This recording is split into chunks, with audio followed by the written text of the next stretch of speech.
দর্শক, মানিক মিয়া এভিনিউ থেকে যুক্ত আছি অর্থ বাণিজ্য সংবাদে। একদিকে ওসমান হাদির জানাজা, অন্যদিকে লাখো মানুষের ভিড়। দর্শক, এই মুহূর্তে নিস্তব্ধতা, নীরবতা চলছে জানাজা। ইনকিলাব মঞ্চের মুখপাত্র ওসমান হাদির গুলিবিদ্ধের ঘটনায় যে তীব্র প্রতিক্রিয়া দেখা দিয়েছিল, তারই অংশ হিসেবে আজকে জানাজায় বিক্ষুব্ধ মানুষের জনস্রোত দর্শক আপনারা দেখতে পাচ্ছেন। আপনারা দেখুন যে সারা দেশ থেকে আসা মানুষের, তৌহিদি মানুষের, ইনকিলাব মঞ্চের আবাবিল হয়ে ওঠা মানুষের ভিড় আপনারা লক্ষ্য করছেন।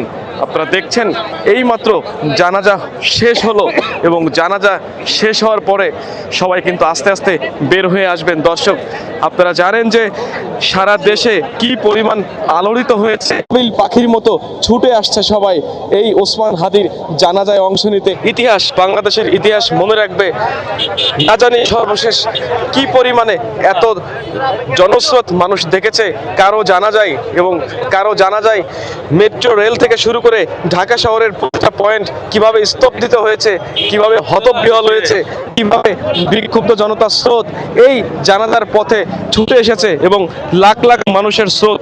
একদিকে যেমন ফার্মগেট পর্যন্ত, ঠিক মানিক মিয়া এভিনিউ থেকে অন্যদিকে আসাদ গেট পর্যন্ত, অন্যদিকে সায়েন্স ল্যাব অভিমুখী রাস্তা, সব মিলিয়ে জামপ্যাক্ট একটা দৃশ্য। দর্শক, সংসদ ভবন প্লাজায় মানিক মিয়া এভিনিউতে যে জানাজা অনুষ্ঠিত হচ্ছে, সেই জানাজার সর্বশেষ কিন্তু আপনারা জানছেন ঢাকা বিশ্ববিদ্যালয়ের কেন্দ্রীয় জামে মসজিদ কবি নজরুল ইসলাম এর পাশেই শায়িত হবে ওসমান হাদি। বীর শহীদের কফিন এবং বীর শহীদের লাশ দাফন করা হবে এবং সেই উপলক্ষে সবাই সংসদ প্লাজা থেকে ছুটে চলেছেন ঢাকা বিশ্ববিদ্যালয়ের দিকে। দর্শক, এই মুহূর্তে আহাজারি, রোনাজারি, বিক্ষুব্ধ জনতার এবং মানসিকভাবে বিধ্বস্ত হওয়া মানুষের শোকে গ্রস্ত, যেন মনে হচ্ছে কারবালার ময়দান, এবং কারবালার ময়দান থেকে এক শহীদকে কবর দিয়ে যেমন বের হয় মানুষ, ঠিক তেমনি এক শোকগ্রস্ত পরিবেশ।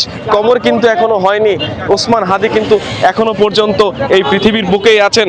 তাকে ঢাকা বিশ্ববিদ্যালয়ের কেন্দ্রীয় জামে মসজিদে দাফন করা হবে। সেই দাফনে অংশ নেওয়ার জন্য এখনো জনস্রোত চলছে ঢাকা বিশ্ববিদ্যালয়ের দিকে। দর্শক, আপনারা দেখতে পাচ্ছেন অর্থ বাণিজ্য সংবাদে আমরা রয়েছি ঠিক মানিক মিয়া এভিনিউর ঠিক আগে, যেখানে আসলে সবাই এই মুহূর্তে জানাজা শেষ করে বের হচ্ছেন। জানাজা শেষ করে মানুষ বের হচ্ছেন মানিক মিয়া এভিনিউ থেকে এবং সবাই ঢাকা বিশ্ববিদ্যালয়ের দিকে এগিয়ে যাচ্ছেন। সেখানে তাকে দাফন করা হবে এবং সেই দাফনকে কেন্দ্র করে প্রশাসনিক যে ব্যবস্থা আমরা যতটুকু শুনেছি, 4 স্তরের নিরাপত্তা ব্যবস্থা এবং সম্ভব হলে আরও কয়েক স্তর বাড়ানো হবে।